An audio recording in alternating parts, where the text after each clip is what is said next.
Hi guys, welcome to this week's edition of Danny's Diary. And yeah, probably not the week we all wanted. A sad week as we reflect on Michael O'Sullivan's passing. There's nothing I can say that can do him any more justice. What a nice guy, huge talent, and I suppose now we just have to respect his family as they try to navigate a way forward through an incredibly difficult time. Question 1. Kopeck De Mee, Cheltenham handicaps, a lot of support in the market. Yeah, I think he works well at home, he goes well, but as with Gaelic Warrior going for his first run, did he run in the Boodles a few years ago? He has to adjust from jumping French hurdles to English hurdles, so that's going to be difficult. I think I'm not stood to be corrected on this, but the new French system of handicaps, it used to be from his handicap mark in kilos. 1 kilo is 2.2 pounds, but I think they've adjusted it to 1 kilo equaling 2 pounds on the handicap ratings, which will let him in a bit lower. And yeah, it'll be interesting to see on if that new calculation is correct. Weights will be out this coming week, and yeah, it'll be interesting to see how well treated he actually is. Question 2, Quai De Bourbon for the Brown Advisory. Yeah, he'd have his chance. It's a tough race. Can be a bit of a slog. Factor File was very good all last year, and probably was his one lackluster performance last year was Cheltenham in the Brown Advisory. This fella had good run in Leopardstown and came back and won quite nicely in Gorn the next day. So yeah, it will be a difficult one to assess. That's a hot race, most likely Dancing City and Ballyburn going there with the elimination of the 2.5 miles. So yeah, lively each way contender. Kargese, she's in good nick, had a nice comeback in Ascot, probably was her own worst enemy in Ascot, running a bit fresh and keen, but battled it out well late on, and I think she'll improve from that. You look back on her form last year with Sergino and Marshborough, that is very strong, but who knows what's going to turn up in the Mayor's Hurdle this year. It could be very hot, or it could open up.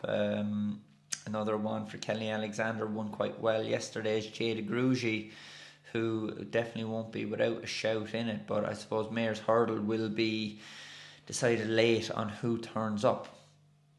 Irancy, good winner back in Punchestown, November was it? Yeah, won well that day. Is in the Supreme Novice, but that form for me needs to step up to be getting to be competitive with the likes of Kopeck De Boards and Salvador Mundi. They look to be a little step above that at the moment. Question 5, Brighterdasahead. Does she go for the champion? And if she goes to the champion, does Lossiemouth go back to the Mayors? Who knows what they'll do. Gordon is probably keeping all options open, and Willie always keeps all options open, but I think plan A for Lossiemouth seems to be listening to Willie, the champion hurdle, all through the year. And were Brighterdays ahead to run in the champion hurdle, I think it really makes the race even better for Lossiemouth. They'll go forward at a strong gallop with Brighterdaysahead, and that could suit Lossiemouth were she to go there, but that will be decided late on. I wouldn't pin my colours to the mast either way on where the Mayors will go. Question 6, Minella Cocooner in the Bobbyjo. I think he's got a great chance. It'll be slow ground, it'll be a tough test of stamina, which is what he really likes. Good Irish national form, and won the race in Sandown last year. And yeah, he's been running against Galloping the Champ all year. So, a drop down in class with a stiffer test of stamina could be really what will suit Minella Cocooner.